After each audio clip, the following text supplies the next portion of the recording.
आज के टाइम पे जब बहुत सारे लोग हैं जिनके मैसेजेस आते हैं कि भाई ये स्टॉक के बारे में बता दो या उस स्टॉक के बारे में एनालिसिस कर दो। मैं आपको एक चीज़ पक्का बता सकता हूँ कि मैं अपने ज़िंदगी के उस पॉइंट पे हूँ, उस जगह पे हूँ जहाँ पे अगर 10 मैसेज मुझे आ रहे हैं ना कि भाई ये स्टॉक के बारे में आपकी एनालिसिस क्या है या ये स्टॉक के बारे में आपका ख्याल क्या है या इस स्टॉक के बारे में बता दो, मैं आपको पक्का बता सकता हूँ कि उसमें 80% टाइम्स, मतलब 10 में से 8 लोग उस स्टॉक को खरीद चुके होते हैं और वो लॉस में होते हैं। जब वो लॉस में होते हैं और जब उनको समझ में नहीं आता है कि अब क्या करना चाहिए और जब उनकी थिंकिंग ख़त्म हो जाती है, तो फिर लोगों को मैसेज करने लगते हैं और लोगों से आंसर जानने लगते हैं कि वो स्टॉक को क्या करना है। मैं आपको सच्ची बता रहा हूँ, आंसर वो जानते हैं कि वो लॉस में है। आंसर वो ये भी जानते हैं कि उन्होंने गलत स्टॉक खरीद लिया है। आंसर वो ये भी जानते हैं कि उनको लॉस बुक करके निकल जाना चाहिए।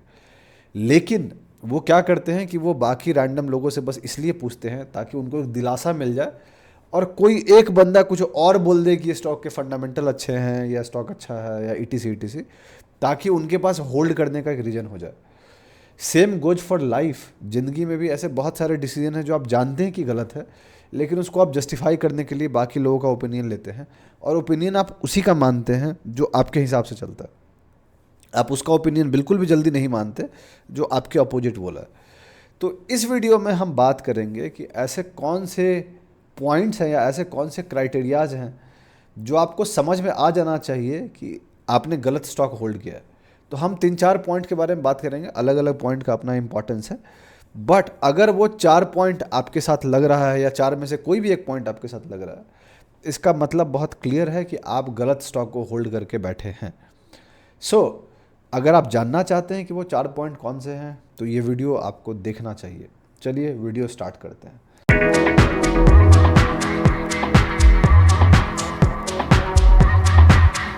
कैसे हैं आप लोग? मेरा नाम ब्रज भूषण हुआ और मैं आप लोग का स्वागत करता हूं आप लोग के अपने चैनल पे जिसका नाम है ट्रेड विद भूषण। जैसा कि आप जानते हैं कि इस वीडियो में मैं बात करने जा रहा हूं बेसिकली 4 पॉइंट्स के बारे में जो आपको ये बता देगा, उनमें से कोई हर एक पॉइंट अपने में एक इंपॉर्टेंट पॉइंट है। वो आपको ये बता देगा कि आपने गलत स्टॉक को होल्ड करके रखा है। इन शॉर्ट मैं ऐसे स्टॉक्स के ऐसे पॉइंट्स के बारे में बात करने जा रहा हूँ कि अगर वो चीज़ आप कर रहे हैं इसका मतलब है कि आपने गलत स्टॉक होल्ड किया है। ठीक है, तो आगे बढ़ने से पहले मैं 2 चीज़ आपको क्लियर कर देना चाहता हूँ। पॉइंट नंबर 1, ये वीडियो एक लर्निंग पर्पज वीडियो है, कोई टिप या रिकमेंडेशन वीडियो नहीं है।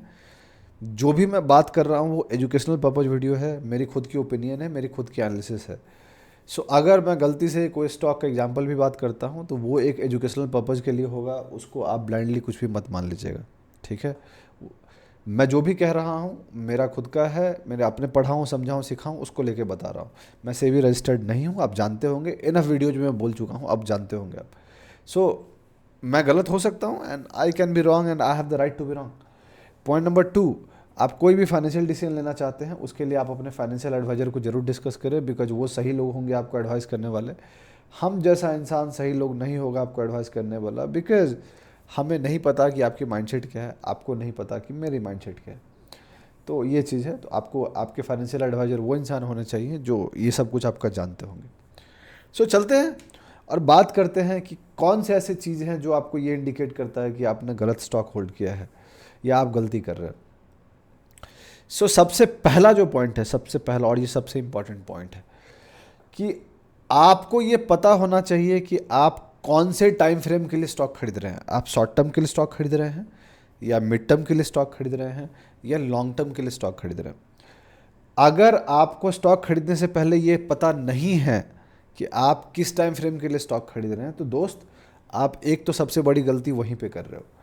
बहुत सारे लोग क्या करते हैं कि वो खरीदते स्टॉक है शॉर्ट टर्म के लिए कि 2-4% का प्रॉफिट मिलेगा या 10% का प्रॉफिट मिलेगा और मैं निकल जाऊंगा, और फिर जैसे ही वो स्टॉक 5-7% नीचे चला जाता है अब वो मिड टर्म इन्वेस्टर हो जाते हैं, और अगर वो स्टॉक 15-20% नीचे चला गया तो फिर वो लॉन्ग टर्म इन्वेस्टर हो जाते हैं कि जब तक प्राइस रिकवर नहीं होगा तब तक मैं स्टॉक होल्ड करूंगा।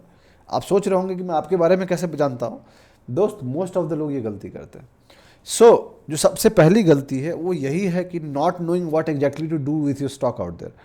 आपको ये पता ही नहीं है कि आप कौन से टाइम फ्रेम के लिए स्टॉक खरीद रहे हैं। अगर आप शॉर्ट टर्म के लिए खरीद रहे हैं मेक श्योर कीजिए कि स्टॉप लॉस भी आप शॉर्ट टर्म में ले रहे हैं या निकल भी आप शॉर्ट टर्म में रहे हैं, चाहे वो प्रॉफिट हो चाहे लॉस हो। अगर आप मिड टर्म के लिए खरीद रहे हैं तो प्रॉफिट भी आपका मिड टर्म में होना चाहिए और लॉस भी आपका होना चाहिए। और अगर आप लॉन्ग टर्म के लिए है तो उसके हिसाब से आपका डिसीजन मेकिंग होना चाहिए। तो ये सबसे पहला इंपॉर्टेंट पॉइंट है जो बहुत क्रूशियल है, आपको डिसाइड करने की ज़रूरत है। दूसरा, स्टॉप लॉस। अगर आप स्टॉप लॉस नहीं लगा रहे हैं, इरिस्पेक्टिव ऑफ आपका कौन से लंबे टाइम फ्रेम के लिए आप खेल रहे हो, शॉर्ट टर्म के लिए खेल रहे हो, फ़र्क नहीं पड़ता है।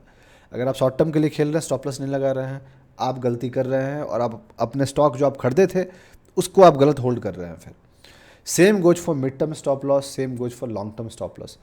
कुछ लोग पूछते हैं कि भाई लॉन्ग टर्म के लिए भी क्या स्टॉप लॉस लगाना है? बिल्कुल लगाना। डिस्टेंस अलग हो सकता है, प्राइस डिफरेंस अलग हो सकता है, लेवल्स अलग हो सकते हैं, वो एक अलग कहानी है, लेकिन स्टॉप लॉस हर जगह होना चाहिए। स्टॉप लॉस का क्या मतलब है? स्टॉप लॉस का मतलब है कि आपको ये पता होना चाहिए कि आपने जो सोच के स्टॉक खरीदा था वो कब गलत हो गया, और जब एक बार वो गलत हो गया आपको निकल जाना है वहाँ पे। तो ये हो गया दूसरा। तीसरा, risk management. Without managing the risk लोग स्टॉक खरीद लेते हैं। लोगों के पास 100 रुपये है, वो क्या करते हैं, एक स्टॉक में सारा पैसा डाल देते हैं, 2 स्टॉक में सारा पैसा डाल देते हैं। दोस्त, आप बहुत बड़ी गलती कर रहे हैं, आप अपना रिस्क मैनेज नहीं कर रहे हैं। और जैसे ही आप अपना रिस्क मैनेज नहीं कीजिएगा, आपका इमोशन आएगा, आपको लगेगा कि नहीं नहीं मुझे लॉस बुक नहीं करना चाहिए, और फिर आप लॉस बुक नहीं कीजिएगा। बिकॉज आप पैसा हारना नहीं चाहते हैं, आप पैसा हारने के लिए ओके नहीं है। It's as simple as that. तो इसीलिए आपको रिस्क मैनेज करना पड़ेगा। रिस्क मैनेजमेंट का अपना एक बहुत बड़ा इंपॉर्टेंस है। सो अगर आप रिस्क मैनेज नहीं कर रहे हैं, आप गलत स्टॉक को होल्ड कर रहे हैं।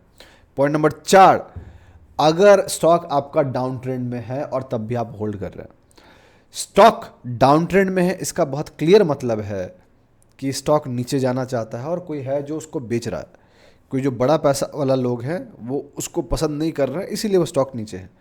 अगर स्टॉक में अच्छी बात होगी, स्टॉक अच्छा होगा, तो वो फिर नीचे क्यों होगा, उसको ऊपर होना चाहिए। तो स्टॉक डाउन ट्रेंड में जा रहा है, ये अपने में एक इंडिकेशन है कि स्टॉक अच्छा नहीं है।